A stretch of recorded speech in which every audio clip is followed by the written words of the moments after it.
Last summer, I received a phone call from CBS that they put an investment in a company called Electric Sheep. And what Electric Sheep does, they make virtual simulations for a living. They deal with Second Life. I think that virtual entertainment is where the world's going, and part of, I think, CSI New York and all the CSI franchise, and part of the reason why people love it so much is that we do stay ahead of the curve. Anthony is always looking for cutting-edge topics, ideas, things to use in this show. And so, of course, Second Life fell right in line with what he's been looking to do.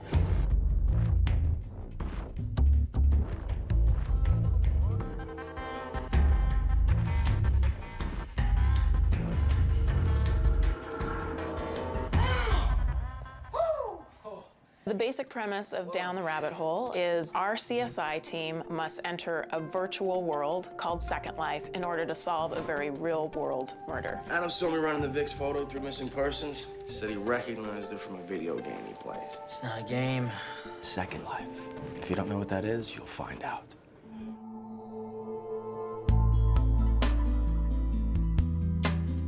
Second Life is a virtual world. It's kind of like The Sims, but quite different.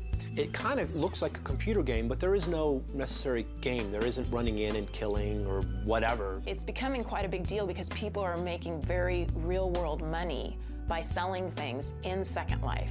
You can buy like houses and islands, and just it's unbelievable. And you can have like avatar sex. A lot of people in the office had no idea what it was. It was much like our audience, like, what is the Second Life thing? Second Life? It's a metaverse, an online social network inside a virtual world.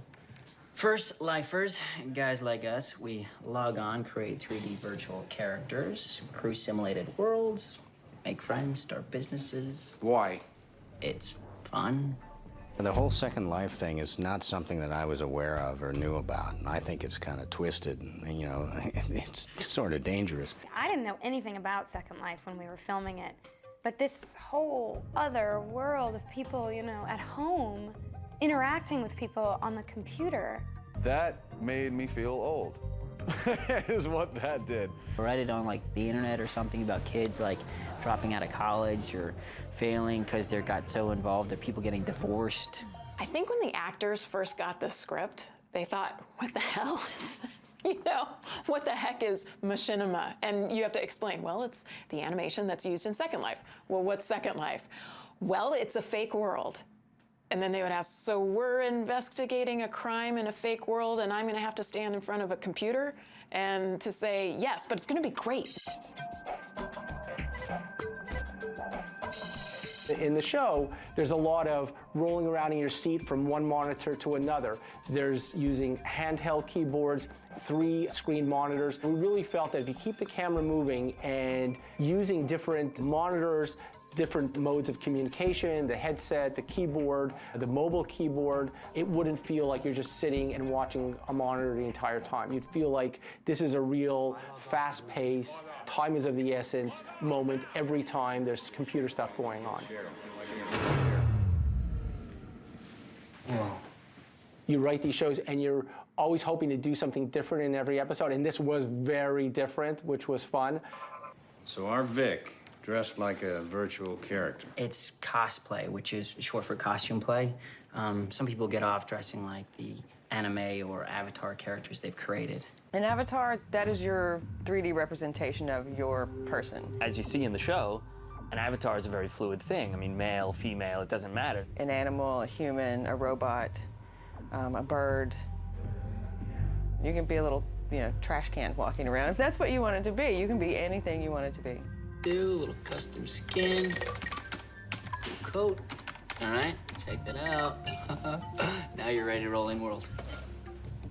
So the avatar of Mac Taylor was created after sort of an extensive vetting process to make sure that he didn't look too edgy or too sort of nerdy, either one.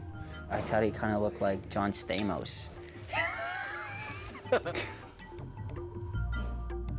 A lot of people say, well, who needs a virtual life? I already have a life. But it's not, it's in addition to your life. It's actually, it's a fantastic way to communicate with people all across the world. This is Rez Manatra, my avatar, my character. These people that you can talk to and perhaps chat to in text without ever seeing them in person. And so you sort of feel like that is sort of your, the persona that you know. So you basically go in there and there are people that you know and you come and hang out with. I go to a Sunday jazz brunch.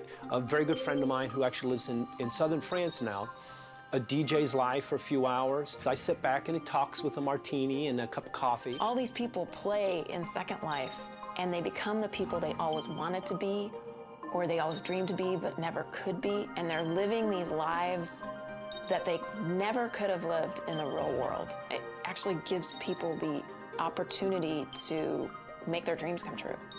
In the virtual world, whatever you dream, you can build for pretty much the same price. So we really shot for the stars in terms of the storyline for CSI New York, and we pushed the envelope and meshed it together. And I think that what I'm most proud of the fact is that when you watch the show, you can take the point of view of the audience. You really see Gary's skepticism as Mac. What the heck is this world? I don't get it. You know, I'm a guy who lives in the real world, and that's not my thing. And then you see Adam's fun and how people really do take Second Life seriously. For me, it's something that's normal that that all the kids know about, and Mac has no idea what this is. So he kind of came to me saying, you know about this, you're the expert in this. Please bring us into this world and explain and give us the playing field so we can, you know, catch the criminal. Hi. I like your name. There's a scene with Stella and Mac that I think is probably my favorite scene in the episode, and it's really about Gary having to question what could be a possible suspect. I love waterfalls, don't you? Oh my God. What? You have no game whatsoever. Maybe when you talk to Gary, you should ask him if learning how to flirt like a girl is added to maybe a little spice at home, you know, a little role play thing. Learning how to incorporate Second Life into an episode was quite a challenge. Peter Lenkoff and myself had to do all kinds of research, take on our own avatars, literally play in the environment of Second Life. I signed on the site and I would go and sort of investigate, going to different worlds and just sort of understanding what was going on. And I got a couple books on avatars and the psychology of why somebody would want to live vicariously or create this avatar where things they could do in Second Life are things they cannot do in their real life. Go to parties in Second Life, go to clubs in Second Life, learn how to become fashionistas in Second Life. We flew and we walked and we were able to, you know, do all kinds of fun stuff you could do in Second Life. And once we did that, the biggest challenge we had was TV working with Electric Sheep, the virtual simulation people.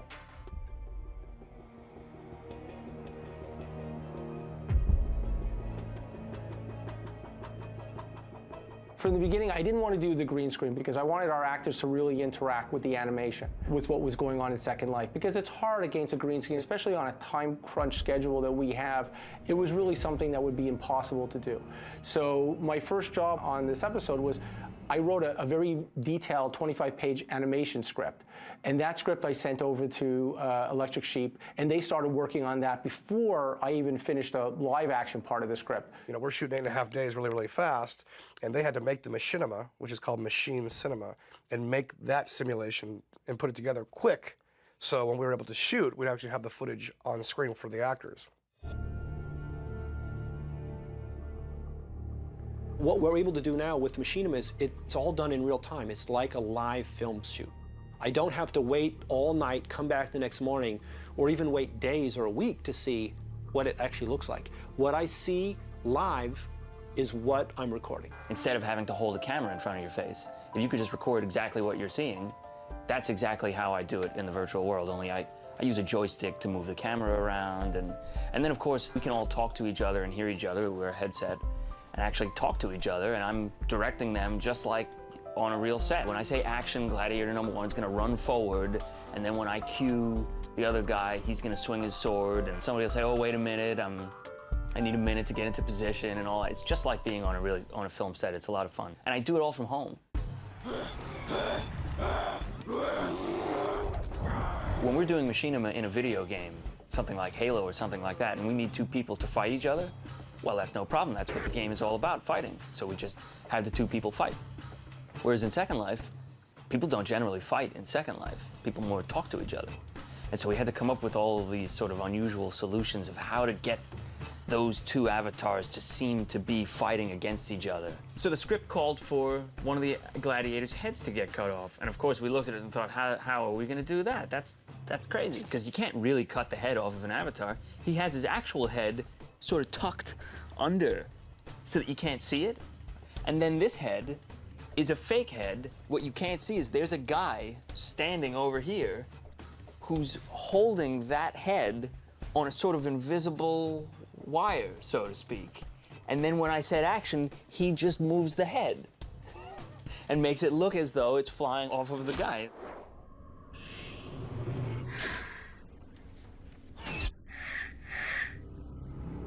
What the hell? It was a challenge, but it was an interesting challenge for a crime show like CSI, taking certain elements of the virtual world and still giving it a feeling of being Second Life, and yet being something that would be perceived as a world where a killer would hide in. Why did you kill Cheryl? Why did you kill Cheryl? Why did you kill Cheryl? Why did you kill Cheryl? Why did you kill Cheryl? Why did you kill Cheryl? Why did you kill Cheryl? So we're set at midnight, and what they asked for was that everything just sort of changed at that point. It sort of dissolves into this kind of creepy, stark place. We needed to have so many avatars in the shot, which we can't do without crashing the sim. So we have basically pictures of the avatar behind him. So when you look at it from this angle, it looks like a whole bunch of avatars. If I go like this, you can see that's what they actually are. The White Rabbit told me, never trust someone you haven't met face to face. When the killer's about to say, I know who you are, this is what happens. And now that's the inside, so it looks like a corridor somewhere. If you look on the outside, let me pull it out a bit. There's our frames, there's all our props and everything that's on a rig that Norm and Rez created. It just changes like that. It's just a simple trick.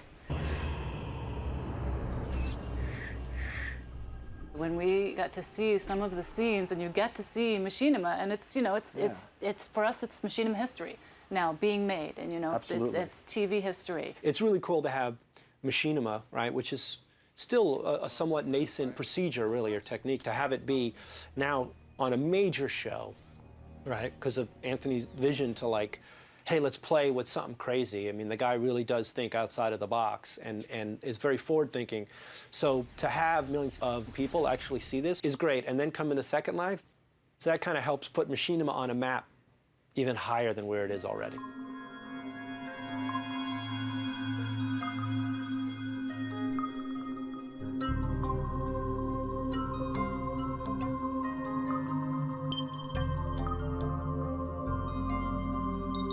Law & Order did a Second Life episode also, which was just very simple and was one-off, and that was it. We built a simulation for our audience. We built a Candyland for the virtual user. We invited 15 million people from the show on air to go to the simulation.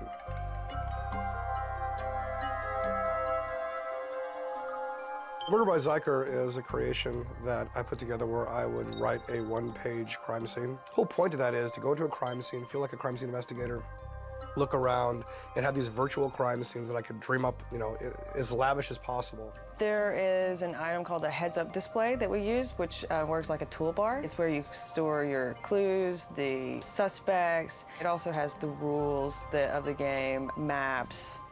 All your information is stored in this toolbar.